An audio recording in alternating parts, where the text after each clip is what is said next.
Hey legends, I'm wanting to do things a little bit differently again. And today I want to do a round 7 TLT Nuggets video just to take you through some of the juicy nuggets from the Team List Tuesday announcements. So with that, let's get into it. Alrighty, so let me know what you think of this format. Is it something you want me to continue to do?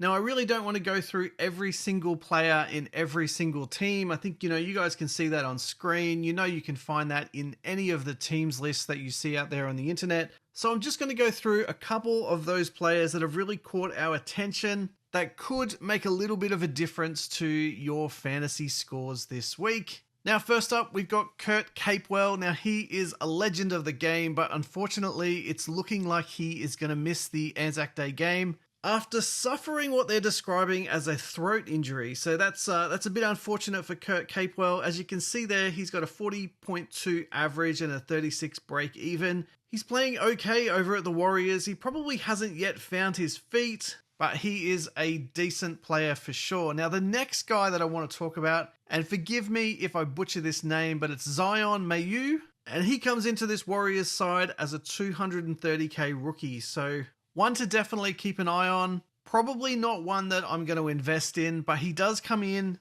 on the bench, and it will definitely be interesting to see how long he can hold that spot for. So one to watch for sure. Now, just to summarize some of the other information for the Warriors, we've got Laban coming in for Kurt Capewell, which is pretty cool. Adam Pompey will drop out to the 18th man spot. And I think a couple of the other players that we really want to keep an eye on this week is RTS. Will this be Rodgers' week to get a decent score? I don't think he's scored over 50 yet, but I reckon there's no better occasion to do it in New Zealand in front of a home crowd on Anzac Day. This could be Rodgers' moment, so keep an eye on that. The other interesting thing this week is Sean Johnson is playing a little bit injured with a foot injury, so he's not quite at 100%, and that probably explains some of the kicking issues that he has had. A couple of other players that I'm keen on at some stage, Wade Egan and Tohu Harris. I think that really rounds out the players from a fantasy point of view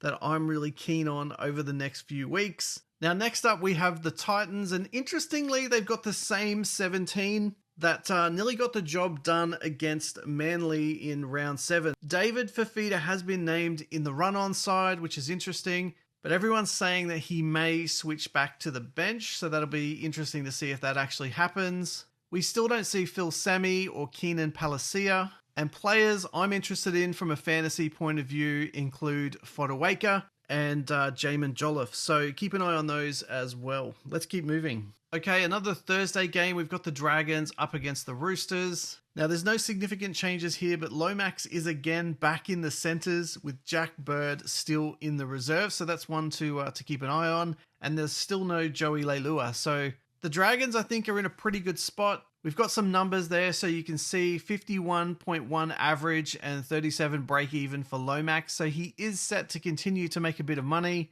Stay away from Jack Bird. He's only got a 27.7 average this year and a 47 break even, so he's not named this week, but even if he is and continues to play in the centres, he's just not fantasy relevant this year, which is a bit unfortunate. Moving over to the Roosters, and you can see Dom Young there, 30.8 average and a 75 break even. If he continues to get a few average scores, then he could be really decently priced in about 2 or 3 weeks. So going into the round 13 bye, someone like Dom Young could actually be very, very appealing. And similarly with Sam Walker, we're looking at 29.6 average and a 65 break even. He's back for the Roosters this week. This will be a massive game for both of them, for both of these teams, in fact. And I think you would expect the Roosters to really put on a show this week after a relatively poor performance against the Storm last week. Now, in other changes, Suaalii goes back to centre and Michael Jennings drops back to 18th man. Connor Watson also is back on the bench. Now, the big question for me in this game is what happens to Terrell May. So he really got neglected in terms of minutes last round. And I think if the Roosters really want to start improving, they really need to leverage some of the weapons that they have. And Terrell May is definitely one of those. He needs more minutes. He deserves more minutes. And when he is playing, he's having a massive impact in the game. So I don't know what Robbo's doing, but get Terrell May on the park. Let's keep moving. Okay, the 7:50 game on Thursday. No significant changes for the Storm. In fact, it's the same side that ran out last week. But there is a couple of players that I'm interested in. Jerome Hughes, 58.6 average and a 37 break even. I think if you're not really interested in Nico Hines or Nathan Cleary, then have a look at Jerome Hughes. The other player on my radar is Pappenhausen. Now, in my opinion, he really hasn't been performing the way we need him to in 2024. He's got a 42.5 average and a 49 break even. I think he actually lost us a bit of money this week, so one to keep an eye on. I think if he has a few more poor performances, then unfortunately, I reckon we've got to move on from Paps and hopefully get some more consistent scoring out of another player. Over to the Rabbits, and it's really good to see Damien Cook renamed to join the run-on side for the Bunnies. He's got a 55.2 average and a 45 break even. I think technically speaking, he's actually the number one hooker in the game in terms of averages. So he actually may be an interesting proposition, although he doesn't play the round 13 bye. So that's a little bit of a watch out there. And I think the other watch out for Cookie is the fact that Peter Mamazelis is also on the bench. So they're likely to share minutes in that hooking position. Jairo is also named, so it'll be his second game of the year. He's only got a 1-game average of 34 and a 43 break even. So this is his second game. So hopefully he can have some decent impact and put that injury behind him. Now, a couple of other players that we also need to talk about. Cam Murray, he's also back after that concussion in round 6. Shakai Mitchell is also back into the side. Jacob Gagai is also on the wing for Tyrone Munro. And Jai Gray holds his spot. So it'd be very interesting to see if Jai Gray can continue to hold that spot when Latrell Mitchell is likely to come back into the squad in maybe a week or two's time. Okay, let's keep moving. All right, so we've got the Sea Eagles versus the Parramatta Eels, and a couple of interesting things happening in this game. Josh Aloiai returns from suspension, which pushes Matt Lodge to the bench and Aaron Woods to 18th man. Nathan Brown is also back, pushing Dean Madison to the reserves. And really pleasing to see Corey Waddell hold his spot, and hopefully he can go on a bit of a run. Ruben Garrick, as you can see there, a 35.8 average and a 69 break even. I reckon he's going to be very interesting next week, maybe the week after, and is another player on my radar to target in the not too distant future. Corey Waddell there, 30.6 average with a 9 break even, and I reckon the Sea Eagles will get the job done over the Parramatta Eels this weekend. Speaking of the Eels, we've got Ethan Sanders. Now, I heard reports that he may be off to the Raiders next year, which is interesting, but he will make his NRL debut this weekend, and he comes in for Dijon Arcee. Makasivo is back, and that drops out Sean Russell, which is a bit sad. Kelmar Tuilagi is back. Brendan Hands is back, and for somebody who's got Lussick, that makes me very, very nervous. Makatoa is also coming in, and Ryan Madison moves into the starting side, which is very good. Unfortunately, Blaze Talangi and Morietti drop back into the reserves. Now, the last person we need to speak about is Clint Gutherson. I'm not feeling 100% about Gutho's ability to perform in this match, particularly after having his knee drained in the last one. But this is a huge game, and I'm sure he wants to play it. So no doubt he'll bounce back, and let's face it, the Eels absolutely need him. Let's keep moving. Okay, a game I'm really looking forward to here. West Tigers up against the Brisbane Broncos. And we've got a couple of new faces with Solomon Alamolo coming in as a 230k rookie, so that's very interesting. He replaces Junior Tupu on the wing. And I'm really liking what the Tigers are doing when it comes to introducing new talent, so that's exciting to see. Fanua Polo drops back to the bench, and Jason Bateman switches from the second row into lock. So I reckon he'll be a popular purchase this week. He's coming off a round 7 of 71 points. He's currently got a 42.2 average and a 40 break even. So he's not someone I can target this week, but definitely on my radar for next week. The other interesting move from the Tigers is Sam Fainu also comes in to a starting edge position this week. So he's been playing really well. And it'll be very interesting if he gets an 80-minute spot if he continues to score at the same rate he's been scoring at over the first few rounds. So let's move on to the Broncos because we have some absolutely massive news. So first up, Payne Haas is back. That's huge. Adam Reynolds is back. That's huge as well. And a player that I think a lot of people have been holding on to for such a long time is Brendan Piakura. So he's only 361k. He's got a 23 average and a 23 break even.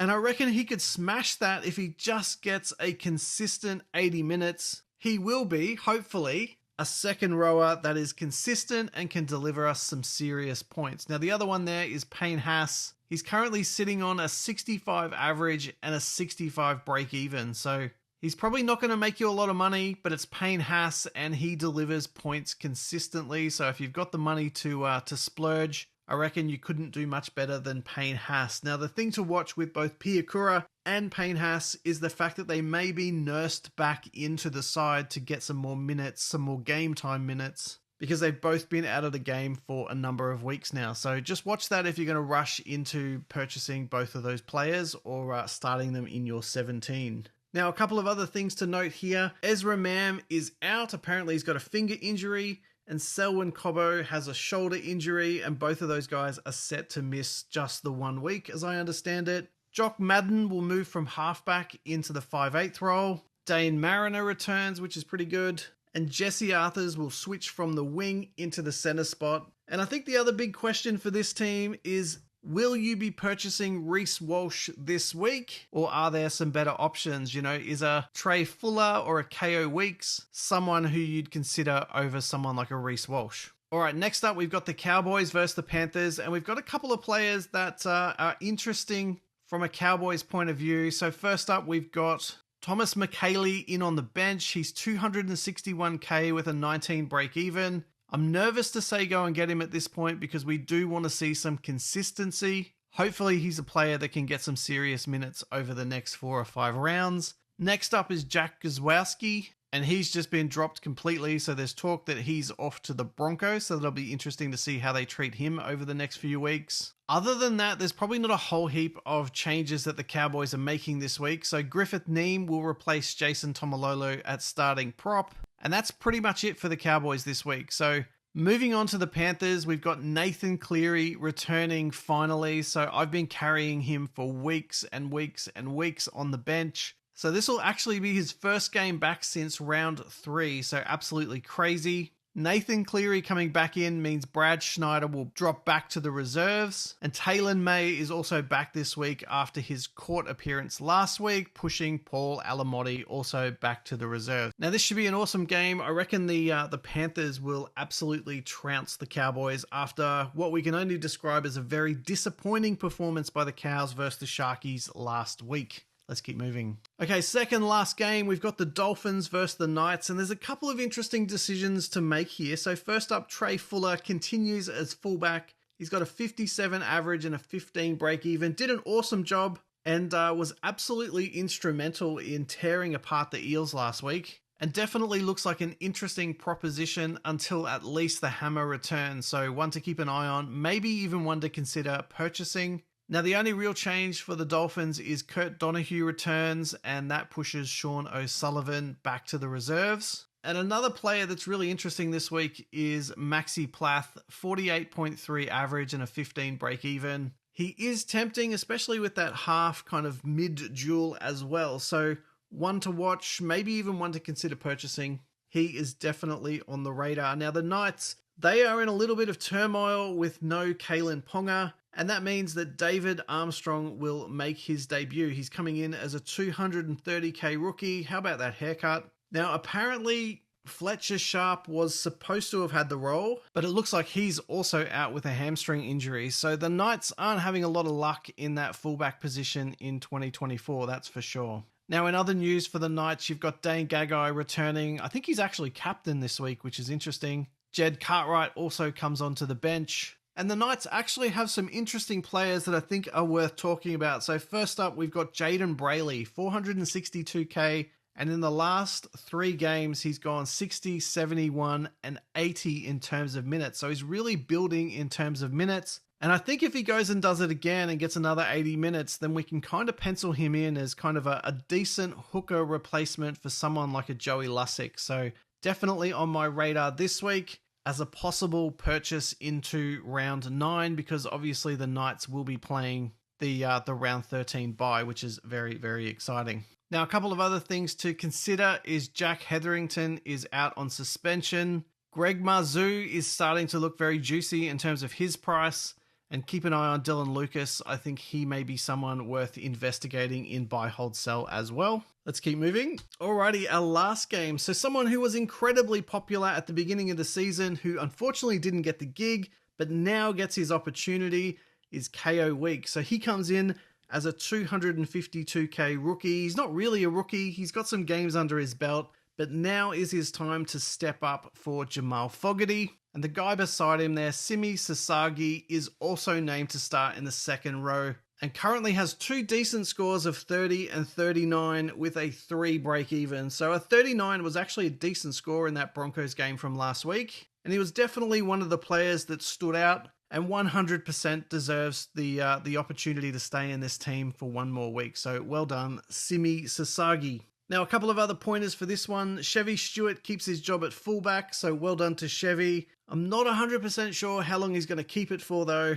And I think with Hopewadi named as the 18th man, I wouldn't be recommending anyone at this point go and consider Schiller. I just reckon he could be dropped at any minute. So there you go. That's the Raiders. All right, moving on to the Sharkies. We've got Braden Trindle not selected and potentially not selected for a few weeks with some sort of booze/drugs issue there. And that is likely to mean Daniel Atkinson comes in for at least this week, but maybe a few weeks, and will definitely be, I guess, a more passive partner than Trindle was. So that could really boost Nico Hines from a captaincy point of view this week. And I think he will be a very appealing player for someone who has Fogarty. I know I'm definitely going to target Nico for inclusion into my team this week. Now, Sione Katoa also returns, and that unfortunately pushes Sam Stonestreet out of the 17. Now, it's really awesome to see Iro keep his spot this week. There was a little bit of chatter that Talakai could perhaps come in, given some of these forwards are coming back. Finucane, congratulations to him on an outstanding career. He has now officially retired, which makes McInnes the outright captain, so well done to both of those guys. And lastly, I reckon Britton Nakora could go decent this week, so he's definitely one to keep an eye on. Unfortunately, I can't get him this week, but maybe a target for next week.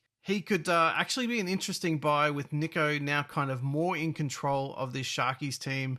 We could see a little bit more ball go to Nakora over the next few weeks. So there you go, guys. Look, a little bit of a different round 7 TLT Nuggets video there. I really want your feedback. Is this something that's decent? Do you like it? Is it worthwhile? Should I persist? It probably was a little bit clunky this week, but something we can continue to work on and refine. I'm just really keen to do some of these things that you guys are really after, but not do it in a way that just copies what everyone else is doing week in and week out. I really want to respect, obviously, what other people are doing and also bring something new and a little bit innovative in this space as well. So there you go, guys. Look, if you've liked the video, you know what to do. Smash that like button for me. If you're new to the channel, don't forget to subscribe. And as always, guys, get involved in the conversation via the comment section down below.